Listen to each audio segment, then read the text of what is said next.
அனைவருக்கும் அனைத்து வளங்களும் நலங்களும் கிடைக்கட்டும். டீச்சர்ஸ் இன்னைக்கு என்ன பார்க்க போகிறோம் அப்படின்னா, ஃபஸ்ட் ஸ்டாண்டர்ட்லேருந்து 12th எடுக்கிற டீச்சர்ஸ் வரைக்கும் ஆன்லைன் ட்ரைனிங் வந்து வரக்கூடிய டிசம்பர் 14லேருந்து போட்டிருக்காங்க. அந்த ட்ரைனிங் வந்து எப்படி அட்டன் பண்ணுறது, பேஸ்லைன் அசஸ்மெண்ட் எப்படி முடிச்சுட்டு நம்ம வந்து அந்த வீடியோக்களை பார்த்து கடைசியாக நம்ம வந்து அந்த ஃபார்மேட் எல்லாத்தையும் ஃபில் பண்ணிவிட்டு நம்மளுடைய சர்டிஃபிகேட் வந்து எப்படி டவுன்லோட் பண்ணுறது அப்படிங்கிற பற்றி பார்ப்போம். எத்தனை கட்டம் கொடுத்துருக்காங்க அப்படின்னு. இது வந்து எப்படி பண்ணணும் அப்படின்னு இருக்காங்கன்னா, எப்பயும் போல் நம்ம வந்து கூகுள் குரோம் ப்ரௌசர் வந்து ஓப்பன் பண்ணிவிட்டு LMS அப்படின்னா லேர்னிங் மேனேஜ்மெண்ட் சிஸ்டம், LMS அப்படின்னு சொல்லியிருக்காங்க. LMS learning management system. அதில் வந்து நம்ம போய் நம்மளுடைய ட்ரைனிங் வந்து எப்படி பண்ணுறது அப்படிங்கிற பற்றி பார்ப்போம். அதுக்கு எப்பயும் போல் நீங்கள்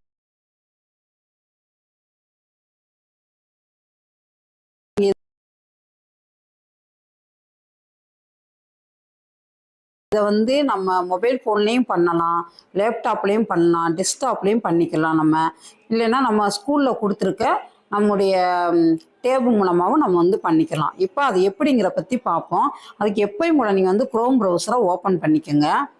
ஓப்பன் பண்ணிவிட்டு URL போய் LMSTNSED அப்படின்னு அடிங்க. நீங்கள் அடித்தோடனே ஃபஸ்ட்டு எடுத்தோடனே பாருங்கள் TNLMS அப்படின்னு சொல்லி வந்திருக்கா, அதை டச் பண்ணுங்கள். டச் பண்ணோடனே இந்த மாதிரி ஒரு பேஜ் வந்து ஓப்பன் ஆகிருக்கும். நல்லா பாருங்கள், இந்த மாதிரி ஒரு பேஜ் ஓப்பன் ஆகிருக்கும். இந்த இடத்துல ரைட் சைடில் அந்த கார்னரில் பார்த்தீங்கன்னா லாகின் சொல்லியிருக்கா, ரைட் சைடு கார்னரில் வந்து லாகின் இருக்கும், அதை டச் பண்ணுங்கள். டச் பண்ண உடனே இந்த மாதிரி ஒரு பேஜ் ஓப்பன் ஆகிருக்கும். அந்தந்த டீச்சர்ஸ்க்குரிய யூசர் நேம் பாஸ்வேர்ட் கொடுத்துட்டு லாகின் கொடுத்துருங்க. அந்தந்த டீச்சர்ஸ்க்கான யூசர் ஐடி பாஸ்வேர்ட் கொடுத்தோடனே இந்த மாதிரி ஒரு பேஜ் வந்து ஓப்பன் ஆகிருக்கும். ஓப்பன் ஆனோடனே அதில் உங்கள் நேமோட வந்துக்கும். இப்போ பாருங்கள், என்னுடைய நேம் போட்டு ஹாய்ன்னு சொல்லி கொடுத்துருக்காங்க அவங்க வந்து. இப்போ இதில் கீழே பார்த்தீங்க அப்படின்னா இந்த இடத்துல பாருங்கள், orientation on emotional wellbeing and life skills அப்படின்னு சொல்லி கொடுத்துருக்காங்க. இதில் வந்து 0% கம்ப்ளீட் இருக்கும். ஏன்னா இது வந்து 14ஆம் தேதி தான் இது வந்து ஓப்பன் ஆகும். அப்போ தான் நம்ம இதை வந்து ஓப்பன் பண்ண முடியும். அது வரைக்கும் இதில் வந்து ஓப்பன் பண்ண முடியாது. இப்போ நீங்கள் என்னெல்லாம் அதில் வந்து கேட்டிருப்பாங்க அப்படிங்கிறத இதில் வந்து அந்த 7 கட்டங்கள் வந்து கொடுத்துருக்காங்க. 7 கட்டத்தை முடித்த பிறகு நம்ம எப்பயும் போல் நம்ம வந்து வீடியோவை பார்த்து முடிச்சுட்டு அதுக்குரிய அந்த அசஸ்மெண்ட் எல்லாத்தையும் கொடுத்து நம்ம சர்டிஃபிகேட் வந்து நம்ம வந்து டவுன்லோட் பண்ணிடலாம். இப்போ நான் என்னென்ன கட்டங்கள் அப்படிங்கிற பற்றி நான் வந்து சொல்கிறேன். நான் என்னென்ன கட்டங்கள்ங்கிற பற்றி பார்ப்போம். மாற்றுத்திறனாளிகள் உரிமை சட்டம் 2016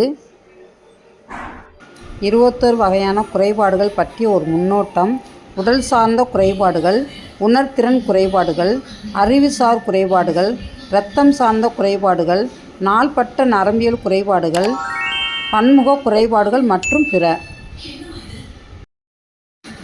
மேற்கண்ட 7 கட்டங்கள் வந்து இந்த அமைப்பில் இருக்குது அப்படின்னு இருக்காங்க. என்னென்ன அப்படின்னா, முன் திறனறி மதிப்பீடு பேஸ்லைன் அசஸ்மெண்ட்டு ஃபஸ்ட்டு நம்ம முடிக்கணும். அடுத்து வந்து பயிற்சி காணொலி முடிக்கணும். அடுத்து பயிற்சி கையேடு பண்ணணும். அடுத்தது வந்து மின் திறனறி மதிப்பீடு என்லைன் அசஸ்மெண்ட் முடிச்சுட்டு நம்முடைய சர்டிஃபிகேட்டை நம்ம வந்து டவுன்லோடு பண்ணிக்கலாம். டீச்சர்ஸ், இந்த சேனல் வந்து உங்களுக்கு ரொம்ப பிடிச்சிருக்குன்னு நினச்சிருக்கேன். மறக்காமல் லைக் பண்ணுங்கள், ஷேர் பண்ணுங்கள், சப்ஸ்கிரைப் பண்ணுங்கள். தேங்க்யூ.